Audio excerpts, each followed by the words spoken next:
নজর রাখবো এবার খেলার খবরের দিকে। রাঁচিতে ভারতীয় বোলারদের সামনে অসহায় আত্মসমর্পণ ইংল্যান্ডের, এমনটাও খবর রয়েছে যেখানে রুট ছাড়া প্রথম সারির সব ইংরেজ ব্যাটার ব্যর্থ। অভিষেক ম্যাচে জ্বলে উঠলেন ভারতীয় বোলার আকাশদীপ। গোটা বিষয় সম্পর্কে সরাসরি জেনে নেবার চেষ্টা করব। আমাদের সাথে রয়েছে প্রতিনিধি শেখ মনিরুল, কি বলছেন শুনবো। শেখ মনিরুল, কি রয়েছে বিস্তারিত যদি একটু বলো। দেখো, ইংল্যান্ডের বিরুদ্ধে আজকে ভারত যখন খেলতে নেমেছে, অর্থাৎ টসে জিতে টসে ভারত হচ্ছে হারে, তারপরে তারা ব্যাটিং করার সিদ্ধান্ত নেয় এবং সেই জায়গাতে দাঁড়িয়ে প্রথমে ইংল্যান্ড পর উইকেট খোয়ায়। উইকেট পেয়ে কিন্তু ইংল্যান্ডের যে ব্যাটিং লাইন আপ সেটা ঢুকতে শুরু করে। একমাত্র ওয়ান হয়ে দাঁড়ায় হচ্ছে জো রুট এই মুহূর্তে অত্যন্ত ভালো রাঁচিতে একটি ইনিংস ইতিমধ্যেই উপহার দিয়েছে দর্শকদের, এবং যেটিতে এখনো পর্যন্ত ইংরেজদের একের পর এক ব্যাটাররা সম্পূর্ণ ব্যর্থ। সেইখানে কিন্তু জো রুট একেবারে টেস্টের যে স্বভাবসিদ্ধ ভঙ্গি বা টেস্ট ক্রিকেটের যে টেকনিক দরকার হয় সেই টেকনিক দিয়ে কিন্তু ভারতের বোলারদের সামলেছেন। অর্থাৎ যদি বলা যায় তাহলে দেখবে যে 206 বল খেলে এই মুহূর্তে 88 রানে অপরাজিত রয়েছেন জো রুট।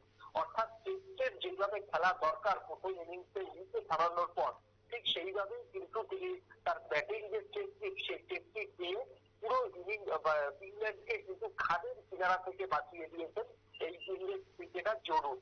258 রান এই মুহূর্তে স্কোর বোর্ডে দেখা যাচ্ছে এবং 7 উইকেট ইতিমধ্যেই হারিয়েছে। অস্ট্রেলিয়ার যে ভেলকি, সেই ভেলকি প্রথমে কাজে আসলেও বেলা যত বেড়েছে অস্ট্রেলিয়াকে কিন্তু অনেকটাই নিষ্প্রভ মনে হয়েছে। অন্যদিকে কিন্তু মোহাম্মদ সিরাজ গত ম্যাচের মতো এই ম্যাচও ভালো করেছে। মোহাম্মদ সিরাজের অনবদ্য কয়েকটা ডেলিভারি কিন্তু সামলাতে হিমশিম খেতে হয়েছে ইংরেজ ক্রিকেটারদের। অন্যদিকে জো রুটকে দেখা যাচ্ছে যে জো রুট যেন আত্মতত্ত্বই ছিল, সব বিভাগকে কিন্তু একেবারে ডিফেন্সিভ মুডে যেভাবে টেস্ট ক্রিকেটে সামলাতে হয়, তাও আবার এইরকম উইকেট হারিয়ে ঠিক সেই রকমটাই কিন্তু জো রুট সামলে দিয়েছেন। অর্থাৎ জো রুট 258 রানের মধ্যে 88 রান কিন্তু 206 বল খেলে জো রুট করেছেন। অর্থাৎ জো রুটের উপরেই কিন্তু দাঁড়িয়ে রইল আজকে ইংরেজ ব্যাটারদের এই ইনিংস। অন্যদিকে অভিষেক ম্যাচেই অনেকটা সফল হচ্ছে বাংলার বোলার আকাশদীপ আজকে 3টে উইকেট নিয়েছে। 3টে উইকেট নিয়ে কিন্তু অভিষেক ম্যাচে তিনি যথেষ্ট সফল বলা যায়। অন্যদিকে কিন্তু দেখা গেল যে মুকেশ কুমার কিন্তু জ্বলে উঠলো না। মুকেশ কুমারকে দেওয়া হয়েছিল টেস্ট ক্রিকেটে, পরপর রঞ্জি ম্যাচে খুব একটা খারাপ খেলেনি, তার জন্য মুকেশ কুমারকে দেওয়া হয়েছিল, কিন্তু মুকেশ কুমার সেইভাবে বল করতে পারেনি। তার জন্যই কিন্তু পুরো চাপটাই পরে মোহাম্মদ সিরাজ এবং রবিচন্দ্রন আশ্বিনের উপর।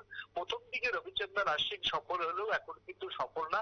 মাত্র 7টি উইকেট ইতিমধ্যেই হারিয়েছে, আর 3টি উইকেট যদি আজকে ঘরে তুলতে পারে ইংরেজ বোলাররা, মার্জনা করবেন ভারতীয় বোলাররা, তাহলে কিন্তু খুব অল্প রানের মধ্যেই ইংরেজ যে দল তাদেরকে কিন্তু থামানো সম্ভব হবে। এবং 300 রানের মধ্যে যদি ইংরেজ ব্যাটারদের থামাতে পারে তাহলে কিন্তু এই টেস্টেও ভারত কিন্তু যদি প্রথম ইনিংসে যদি লিড অন্তত 50 থেকে 60 রানের লিড নেয়, তাহলে উইকেট যত সময় যাবে তত উইকেট ভাঙবে, আর উইকেট ভাঙলেই কিন্তু ভারতীয় স্পিনারদের যে বিষাক্ত ছোবল, সেই ছোবল কিন্তু দেখা যাবে। এবং অশ্বিনদের কাছে এই ম্যাচ কিন্তু সরাসরি যে জয়ের রাস্তা, সেই জয়ের রাস্তা প্রশস্ত হবে বলে মনে করছেন ক্রিকেট বিশেষজ্ঞরা। শতাব্দী, অসংখ্য ধন্যবাদ মনিরুল।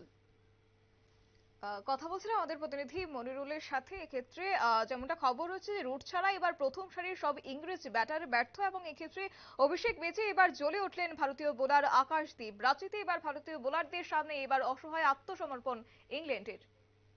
নিয়ে নিচ্ছি ছোট্ট একটি বিজ্ঞাপন বিরতির, সঙ্গে থাকুন।